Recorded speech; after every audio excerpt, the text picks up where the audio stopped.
Hello friends, स्वागत है आप सभी का फिटेंद्र प्राइवेट आईटीआई के डिजिटल लर्निंग क्लास में। और आज भी कुछ एमसीक्यूज क्वेश्चन लेकर आए हैं आप लोगों के लिए। तो आइए देखते हैं आज का पहला क्वेश्चन। परिनालिका कुंडली में चुंबकीय क्षेत्र की दिशा खोजने के लिए कौन सा नियम लागू किया जाता है? ऑप्शन नंबर ए है कॉर्क स्क्रू नियम, दूसरा है दाहिने हाथ की हथेली का नियम, तीसरा फ्लेमिंग का बायां हाथ का नियम और चौथा फ्लेमिंग का दायां हाथ का नियम। तो परिनालिका में चुंबकीय क्षेत्र की दिशा खोजने के लिए हम लोग जो नियम का उपयोग करते हैं वो होता है दाहिने हाथ की हथेली का नियम। इस नियम में कहा जाता है, इस टाइप से है कि ये जो चारों अंगुली है ये करंट की लूप को इंगित करता है। तो ये जो अंगूठा है ये कहता है चुंबकीय क्षेत्र की दिशा को खोजने के लिए ये इंगित करता है अंगूठा। तो इस क्वेश्चन का जो राइट आंसर हो जाएगा ऑप्शन नंबर बी, दाहिने हाथ की हथेली का नियम। देखिए नेक्स्ट क्वेश्चन। श्रृंखला में विभिन्न वोल्टेज रेटिंग संधारित्रों को जोड़ने से पहले क्या सावधानी बरती जानी चाहिए? श्रृंखला यानी कि सीरीज में वोल्टेज रेटिंग संधारित्रों को जोड़ा गया, तो इसमें हमें क्या सावधानी बरतना चाहिए? तो इसका जो पहला ऑप्शन है सभी कैपेसिटर एक ही निर्माता के होने चाहिए, ये कोई जरूरी नहीं है। दूसरा ऑप्शन है प्रत्येक कैपेसिटर वोल्टेज ड्रॉप इसकी वोल्टेज रेटिंग से कम होना चाहिए। तीसरा है कुल कैपेसिटर का मान संधारित्र के निम्नतम मान से कम होना चाहिए। और चौथा है प्रत्येक संधारित्र का ब्रेकडाउन वोल्टेज समान होना चाहिए। तो इसका जो राइट आंसर हो जाएगा ऑप्शन नंबर बी, प्रत्येक कैपेसिटर वोल्टेज ड्रॉप इसकी वोल्टेज रेटिंग से कम होना चाहिए। देखिए नेक्स्ट क्वेश्चन। कौन सा पदार्थ अनुचुंबकीय पदार्थ है? पहला ऑप्शन है क्लिट वायरिंग, दूसरा तांबा, तीसरा बिस्मथ, चौथा ग्रेफाइट। अनुचुंबकीय पदार्थ बताना है। तो अनुचुंबकीय पदार्थ होता क्या है? वैसा पदार्थ जिनको चुंबकीय क्षेत्र के सामने रखने पे बहुत कम चुंबकित होता है। तो इसमें देखिए ऐसा कौन सा पदार्थ है जो कि बहुत कम चुंबकित होता है? क्लिट वायरिंग, ये तो चुंबकित होगा नहीं, ये कोई वायरिंग का है। बिस्मथ ये भी चुंबकित नहीं होगा, ग्रेफाइट ये भी चुंबकित नहीं होगा। तो इसका जो राइट आंसर है वो हो जाएगा ऑप्शन नंबर बी, कॉपर, जो कि बहुत कम चुंबकित होता है मैग्नेटिक फील्ड में रखे जाने पे। देखिए नेक्स्ट क्वेश्चन। विद्युत परिपथ में चालकता के लिए चुंबकीय सर्किट में समान शब्द क्या है?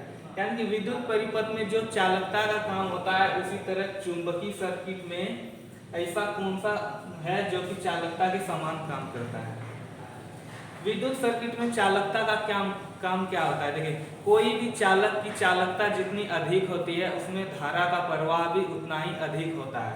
तो ठीक उसी प्रकार हमें चुंबकीय सर्किट में समान शब्द बताना है। तो चुंबकीय सर्किट में क्या होता है कि ये जो परमियंस है इसमें क्या होता है कि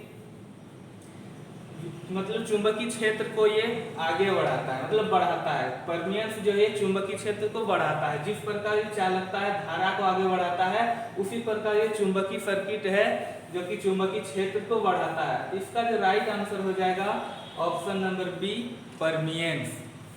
देखिए नेक्स्ट क्वेश्चन। रिलक्टेंस की इकाई क्या है? यानी कि रिलक्टेंस के हमें मात्रक बताना है।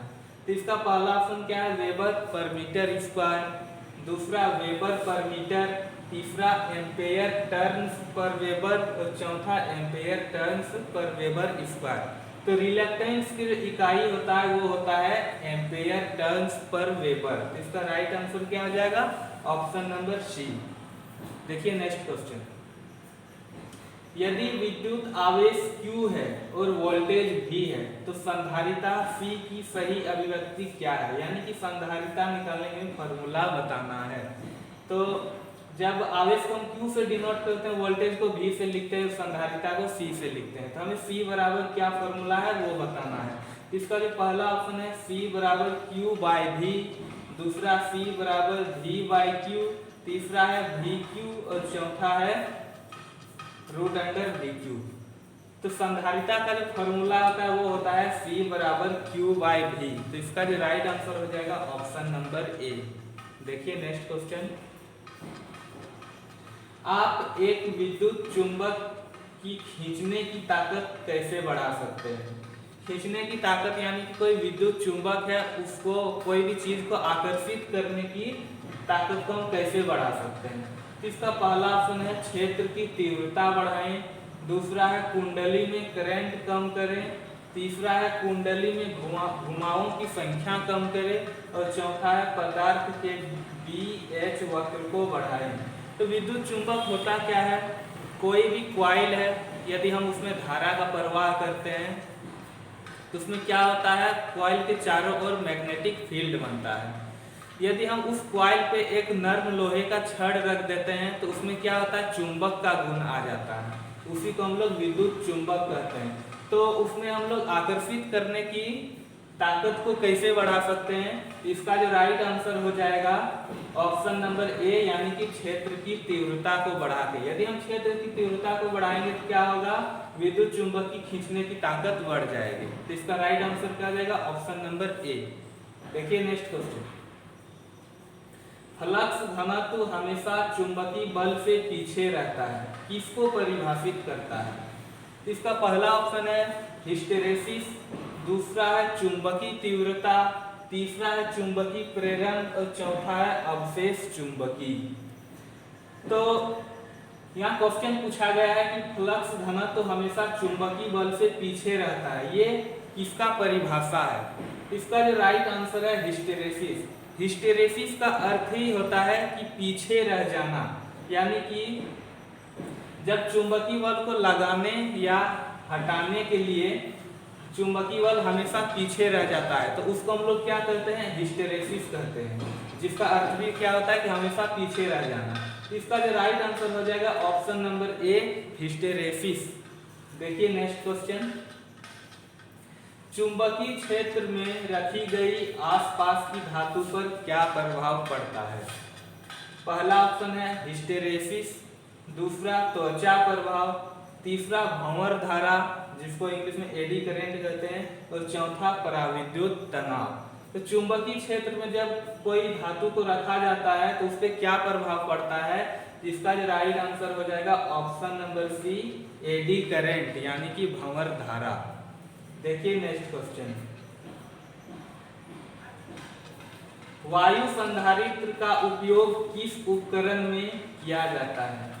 वायु संधारित्र यानी कि ऐसा संधारित्र जिसके अंदर में वायु भरा जाता है, उसके अंदर में कुछ वायु भी रहता है। इसका पहला ऑप्शन है टीवी ट्यूनर, तो दूसरा दोलक, तीसरा ध्वनि विस्तारक यंत्र और चौथा रेडियो रिसीवर। यानी कि ये जो हवा संधारित्र है हम लोग इसका उपयोग रेडियो रिसीवर में करते हैं। रेडियो रिसीवर में क्यों करते हैं? तो ट्यूनिंग के लिए करते हैं। इसका राइट आंसर क्या हो जाएगा?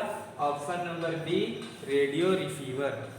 देखिए नेक्स्ट क्वेश्चन, यदि ध्रुवीकृत इलेक्ट्रोलाइटिक संधारित्र विपरीत रूप से जुड़ा हुआ है तो क्या होगा?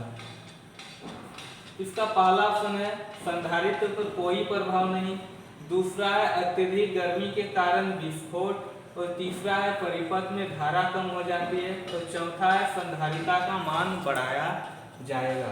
तो इसका जो राइट आंसर हो जाएगा ऑप्शन नंबर बी, अत्यधिक गर्मी के कारण विस्फोट।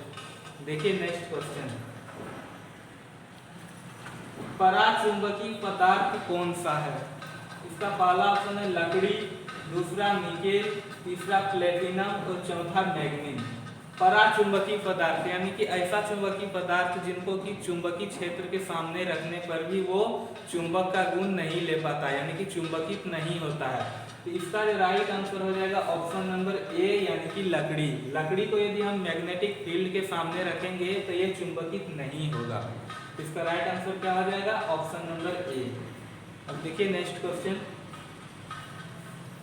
फ्लक्स घनत्व की एसआई इकाई क्या है? फ्लक्स घनत्व की हमें मात्रक बताना है, जिसका पहला ऑप्शन है टेस्ला, दूसरा वेबर, तीसरा वेबर पर मीटर और चौथा एम्पियर टर्न। फ्लक्स घनत्व की जो एसआई इकाई होता है वो होता है टेस्ला, जो कि आपको ऑप्शन नंबर ए में दिख रहा है। अगर यही क्वेश्चन पूछा जाता है कि फ्लक्स घनत्व की एमकेएस इकाई क्या होता है, तो एमकेएस इकाई में इनका जो आंसर हो जाता है वेबर पर मीटर स्क्वायर, और एसआई मात्रक में क्या हो जाएगा इनका टेस्ला। तो आज के लिए बस इतना ही, फिर हम लोग नेक्स्ट वीडियो में मिलेंगे नए क्वेश्चन के साथ। तब तक के लिए धन्यवाद।